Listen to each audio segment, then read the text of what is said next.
بسم اللہ الرحمن الرحیم۔ السلام علیکم ورحمۃ اللہ وبرکاتہ۔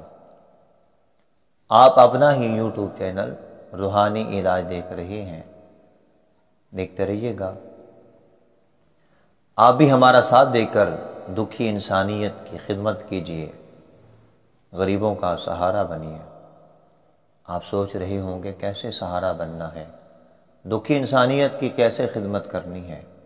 اگر ہم مالی طور پہ سٹرونگ نہیں تو کیا ہوا؟ مالی طور پہ تعاون نہیں کر سکتے، کسی کو راشن لے کر نہیں دے سکتے تو کوئی ایسی بات نہیں، پریشان ہونے کی ضرورت نہیں۔ اللہ کریم نے ہمارے لیے بہت سارے رستے بنا رکھے ہیں، بڑے محفوظ رستے ہیں، بڑے محفوظ رستے۔ کسی نہ کسی طرح رب تعالی ہم کو بخشنا چاہتا ہے۔ اب دیکھیے، اگر ہمارے پاس مالی تعاون نہیں، پیسہ نہیں، مال و زر نہیں، تو ہم صدقہ جاریہ سمجھتے ہوئے کسی بھی آدمی کو کوئی اچھا کام، کوئی اچھی نصیحت، کوئی اچھا لفظ، کوئی اچھا میسج دے سکتے ہیں۔ وہ کیا ہوگا اگر آپ اچھا میسج دیں گے، اگر وہ اس پہ عمل کر لیتا ہے تو میرا یقین ہے کہ آپ کو بھی اجر ملے گا اور ان کو بھی ثواب ملے گا، آپ کو ڈبل اجر ملے گا بتانے کا، اور اس کے عمل کرنے کا ثواب بھی آپ کو ملے گا۔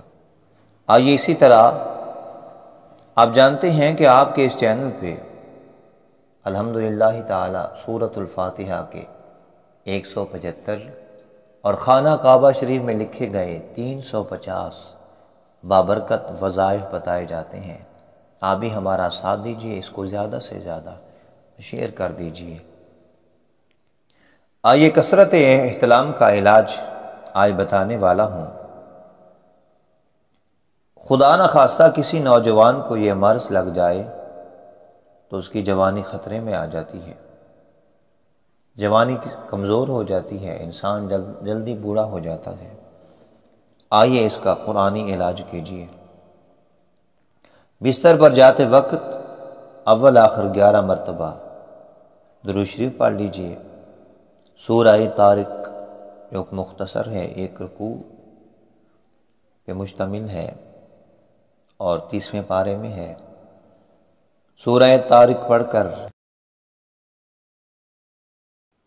انشاءاللہ تعالی تو کبھی احتلام کا مرض نہیں ہوگا، اور اگر پہلے سے مرض ہو چکا ہے انشاءاللہ تعالی قرآن مجید کی برکت سے بالکل ختم ہو جائے گا۔ بہت مجرب اور آزمودہ عمل ہے۔ اگر یہ بھی نہیں کر سکتے تو رات جب بستر پہ جاتے ہیں، سیدھے ہاتھ کی پہلی انگلی جسے شہادت کی کہا جاتی ہے، اس کے ساتھ اپنے سینے پہ لکھنا ہے خلفائے راشدین کے نام، حضرت ابو بکر صدیق رضی اللہ تعالی عنہ، حضرت عمر فاروق رضی اللہ تعالی عنہ، حضرت عثمان غنی ذو النورین رضی اللہ تعالی عنہ، اور حضرت علی المرتضیٰ شیر خدا رضی اللہ تعالی عنہ کا نام لکھنا ہے۔ انشاءاللہ تعالی فضل و کرم ہوگا، شفا ہوگی۔ دعاؤں کی درخواست ہے۔ السلام علیکم ورحمۃ اللہ وبرکاتہ۔